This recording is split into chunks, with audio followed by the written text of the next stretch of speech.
Hey guys, I've had some requests for videos for masks, so I wanted to show you today how I do what I call my 3D pleated mask.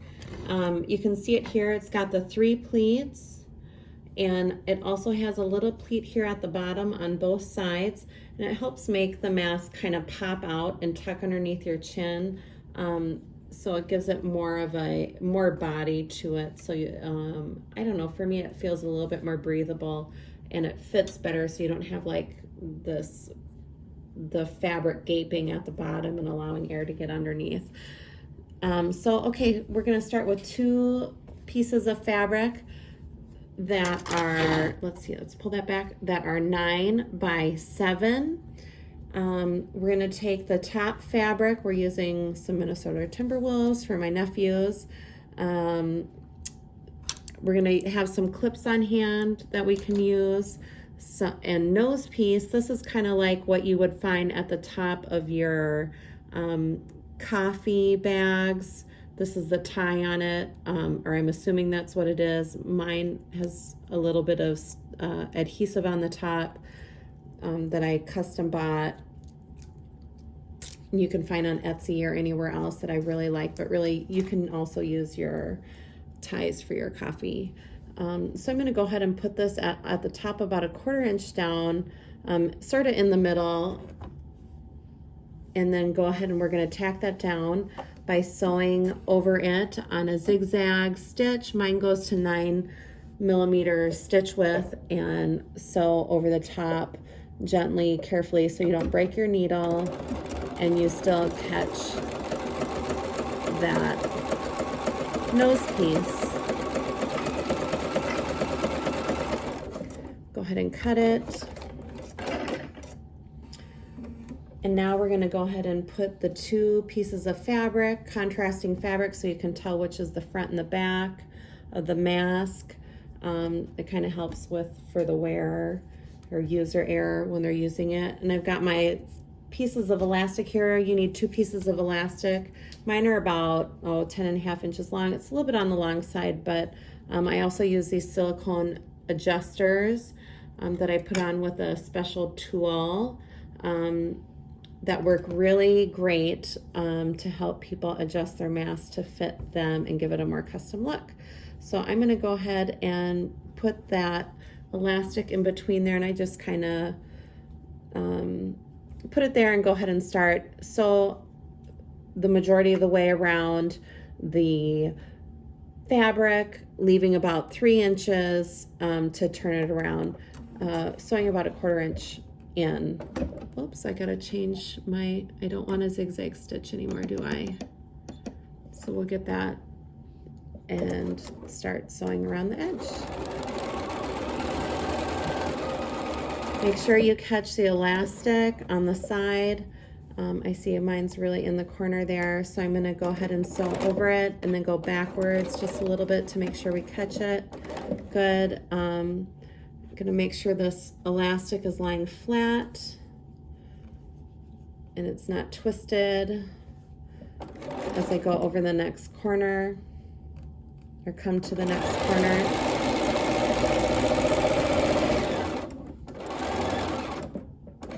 Gonna go back a little bit again. I kind of put the elastic down a little bit further, not quite in the corner because we have our nose piece here, and I don't want to, I'm gonna be turning it at that corner, and I don't want to hit the nose piece as I sew here. I gotta grab another piece of elastic, and I'm just gonna flip this open and line that up sort of like a 1/4 inch down, or a little bit more, so to adjust for that nose piece. There we go.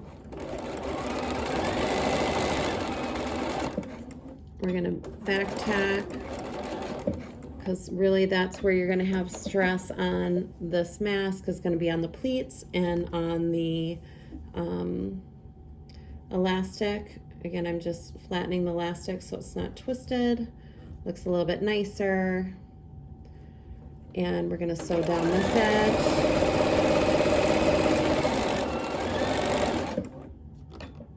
back tack.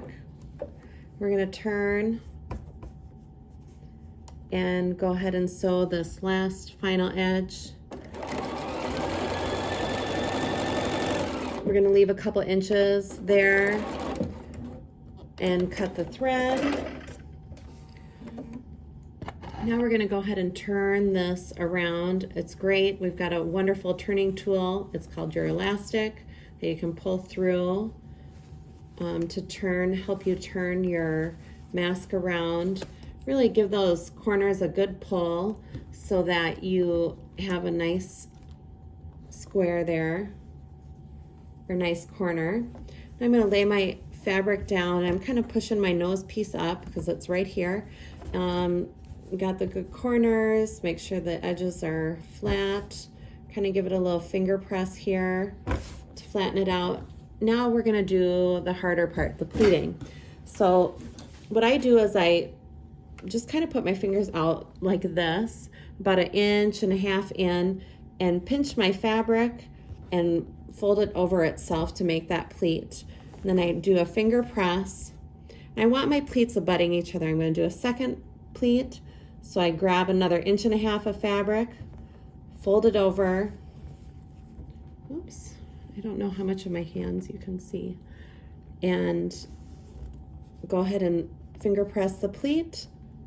Oops, right there. And we want, like I said, the pleats abutting each other. Pinch and lay it down. Now we have some like 3 pretty good pleats. They don't have to be perfect, but that's going to work for me. This is where your little clip does a great job of holding that in place while you're kind of monkeying around to get ready to sew. I want to show you really quickly how I like my pleats to abut.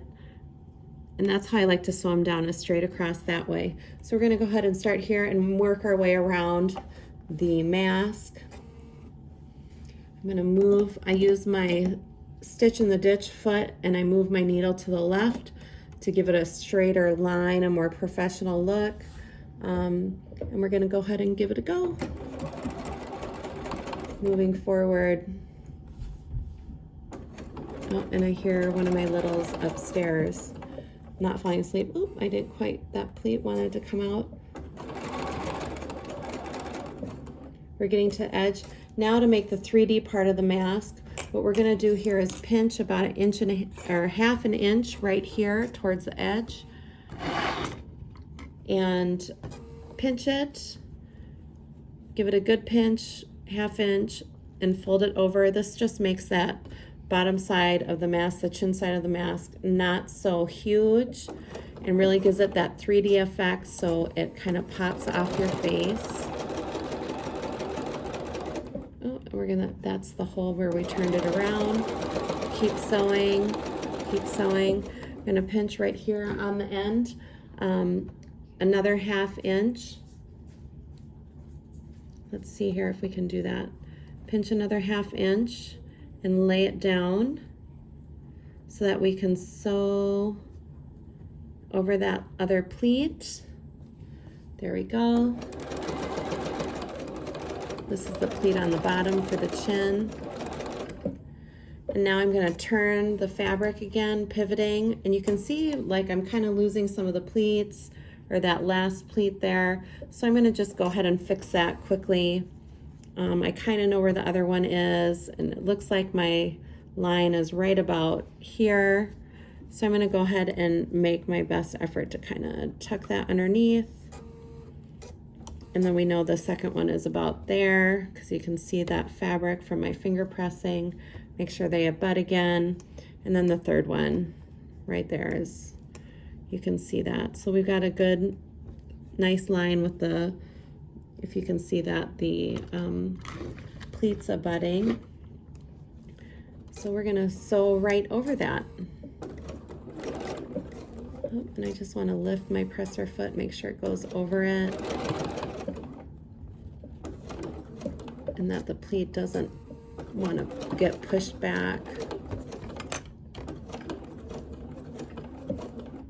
Get my fingers out of there. I'm going to go back a little bit because we know we have the nose piece up here. So I'm pushing the nose piece up kind of like so you don't see the underside fabric. And we're gonna sew across now. So at the top, I'm not gonna hit the nose piece because we don't want to break our needle. And we're just sewing over the top. The nose piece is already secure from our zigzag stitch. I'm gonna do a little back there, cut it off. Now you have this wonderfully constructed 3-pleated mask, 3D mask, and I'm gonna go ahead and use my turning tool here, oops, to or not turning tool, but I don't know what kind of tool this is, tool here to help thread these, a threading tool maybe, thread these silicone adjusters on. I go ahead and clip this onto the elastic and pull the silicone beads down, and that's going to stay in place and really help someone when that elastic wears out or they need it smaller. And just again lay that elastic flat. There we go. Lay it flat.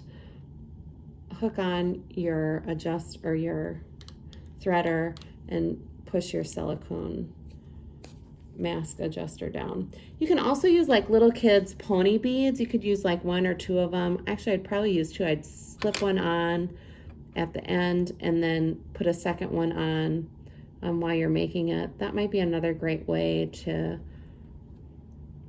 find some adjusters that will work for you.